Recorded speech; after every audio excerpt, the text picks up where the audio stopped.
Does your furry friend take over your bed every night? It's time to reclaim your space while giving them the comfort they deserve with the coldest, cozy dog bed. Don't wait. Check out the link in the video description to buy now on Amazon. Hunter Biden told the United States to thank his father and praised him for being able to absorb the pain of countless everyday Americans after he withdrew from the presidential race.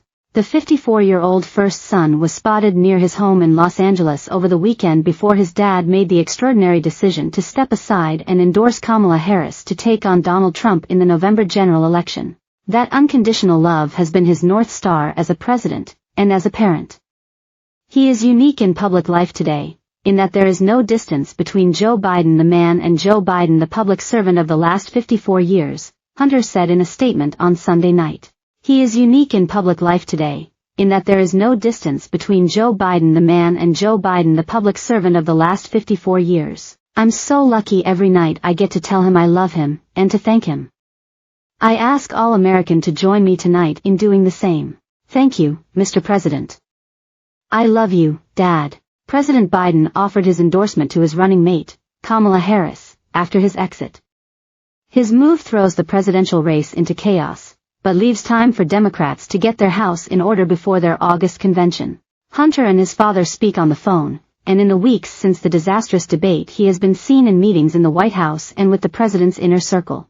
Joe Biden has supported his troubled son through his many battles, including his addiction to crack cocaine and the trial where he was found guilty of 3 federal gun charges, for which the president has vowed not to pardon him. He joined the rest of Biden's family who immediately showed their support for him after he made the stunning announcement he was dropping his re-election bid. Jill Biden sent him her love, retweeting his letter with 2 red hearts. Naomi Biden, the Biden's eldest granddaughter, wrote a long post on X, where she said she was proud of her pop, which is what the grandchildren call President Biden. Biden, 81, who is suffering from COVID, is at his home in Rehoboth Beach, Delaware, with his wife Jill. They had been holed up there with his closest advisors and they pondered their political future. He had been under tremendous pressure from people in his party to step down after his terrible debate performance against Donald Trump. While it has been my intention to seek re-election, I believe it is in the best interest of my party and the country for me to stand down and to focus solely on fulfilling my duties as president for the remainder of my term, he wrote in a letter to the American people. His family, who was an influential factor in his decision, stood by him. I'm nothing but proud today of my pop, our president, Joe Biden, who has served our country with every bit of his soul and with unmatched distinction. Not only has he been, and will continue to be, the most effective president of our lifetime, but he has likely already cemented himself as the most effective and impactful public servant in our nation's history, Naomi Biden wrote on X. He has been at the center of, and had a material impact on, literally every single major issue that our country and world has faced for 50 years. Our world is better today in so many ways thanks to him.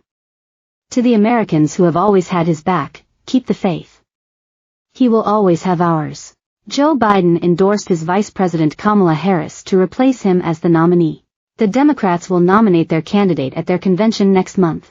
The Democratic National Convention is set to kick off August 19 through 22 in Chicago, where Biden had been set to formally accept the nomination having received 3,896 delegates during the primaries. Because Biden exited the race before officially becoming the nominee, the more than 3,900 pledged delegates get to cast their ballots in an open convention for whichever candidate they want.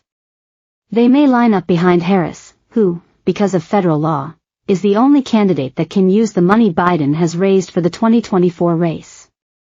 The delegates will hold a vote on the convention floor. If a candidate wins the majority of pledged delegates on the first ballot, they become the party nominee. If no candidate gets a majority, then the so-called nearly 740 superdelegates, also known as automatic delegates, get to vote as well.